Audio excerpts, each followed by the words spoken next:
Pahlavi texts, translated by E.W.S., Part 5, Marvels of Zoroastrianism, Sacred Books of the East, Volume 47, Oxford, The Clarendon Press. It says Sparam, Chapter 24. About the 5 dispositions of priests, and the 10 admonitions with which all instruction as to religion is connected. Of those 5 dispositions, the first is innocence, the second is discrimination among thoughts, words, and deeds, to fully distinguish the particulars of destruction from indestructiveness, such as noxious creatures from cattle, and of production from unproductiveness, such as the righteous and worthy from the wicked and unworthy. The third is authoritativeness, because that priestly master is always wiser and speaking more correctly, who is taught wisely and teaches with more correct words. The fourth is to understand and consider the ceremonial as the ceremonial of Auharmaz, and the essentials with all goodness, beneficence, and authority, to be steadfast in his religion, and to consider the indications of protection, siyag, which are established for his religion, to maintain the reverence of the luminaries prayerfully, also the reverence of the emanations from the 6 archangels, be they fire, be they earth, or be they of bodily form, and of the creatures which are formed by them.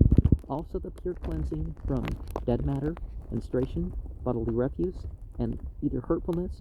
This is in order that they may be characterized and thereby constituted as better principled, more sensible, and purer, and they may become less faulty. The reverence of mankind is to consider authoritatively about knowledge and property. The reverence of cattle is about fodder, little hardship, and moderate maintenance. The reverence of plants is about sowing and ripening for the food of the worthy. The ceremonial, which is glorifying all the sacred beings, praises the luminaries and worldly creations improperly, and is antagonistic to them, because the complete glorification is proper through complete recitation of the ritual, and the ceremonial of any one whatever is his own proper duty professionally, so long as it is possible to keep proceeding with very little sinfulness. The fifth is to struggle prayerfully day and night with your own fiend, and all life long not to depart from steadfastness, nor allow your proper duty to go out of your hands. And the first of those 10 admonitions is to proceed with good repute, for the sake of occasioning approving remarks as to the good repute of your own guardian and teacher, high priest and master.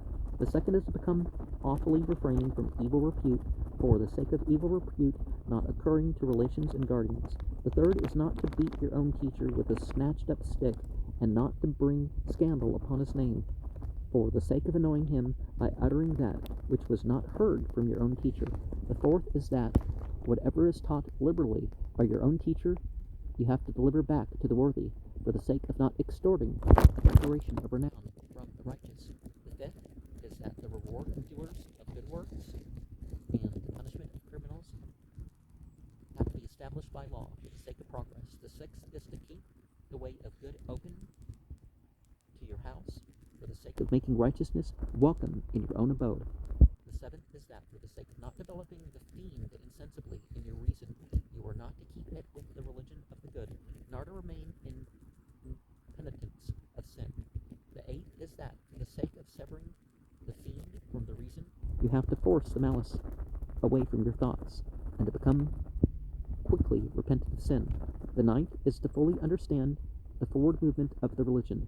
Religion also is to keep the advancing of the religion further forwards, and to seek your share of duty therein, and on a backward movement, when adversity happens to the religion, to have the religion back again, and to keep your body in the continuance makavadi of religion. The 10th is that there is to be a period of obedience, srosh dari, towards the ruler and priestly authority, the high priesthood of the religious.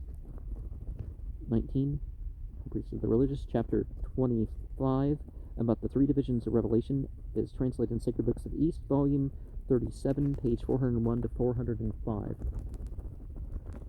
And let us remember that when we obey authority, or at least pay attention to authority, there's no obedience to worldly authority in disobedience to the revelation and inspiration, right?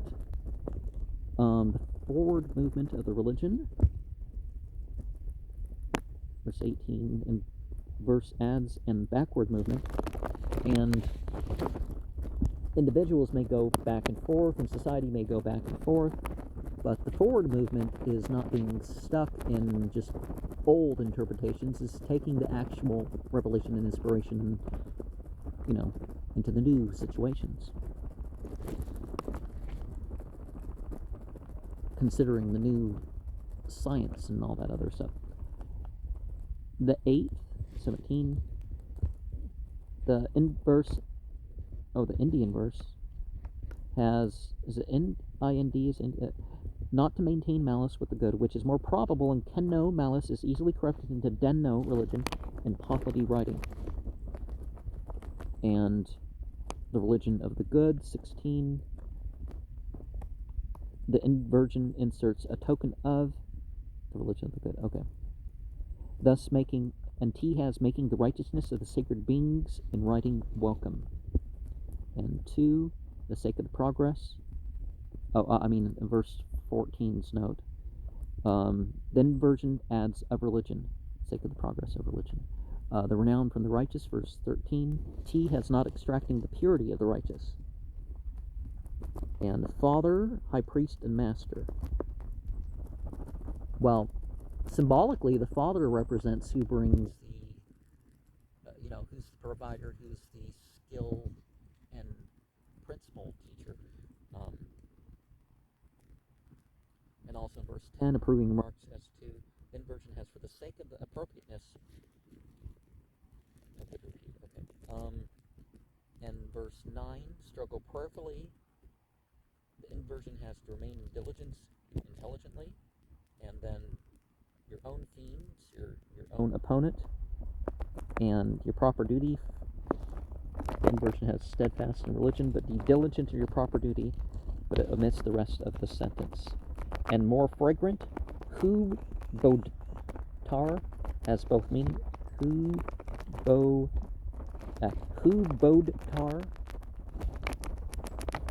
especially when you're looking at transliterations that you say this letter longer and the other, it's easier when you actually have the text. So in Arabic and Pahlavi and some other things. More sensible. Same thing, right? The instruction as to the religion is connected.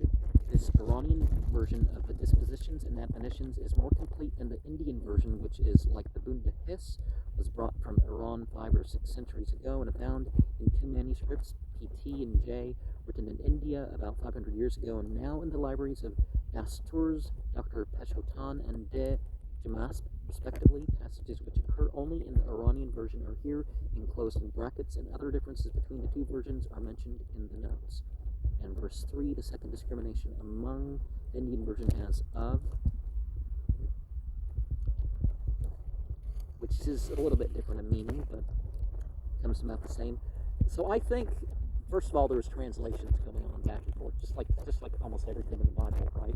And it's not the language that was first in or represented. Although the Gospels were written by the people of the 2nd century, but the tradition was translated. So the Indian version, the 4th is 2 and 5, as only to celebrate the ceremonial of the sacred beings with the correct words, the inward prayers, and complete mastery of the text. Narm Nasgiha in the ritual admits verse 6 to 8 altogether.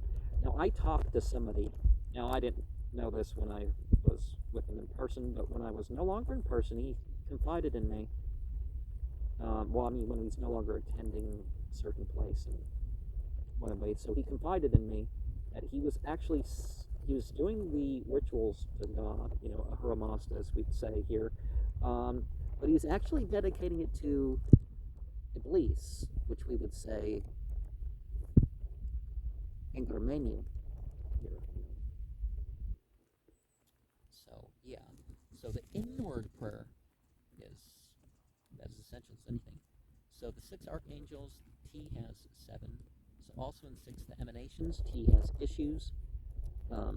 4, T has limit. Kustak. So protection, Sigar.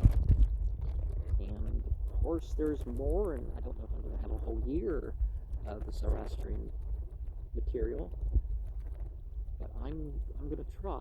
I'm not sure how much left there is that I can actually present without just writing commentaries and saying commentaries on other stuff.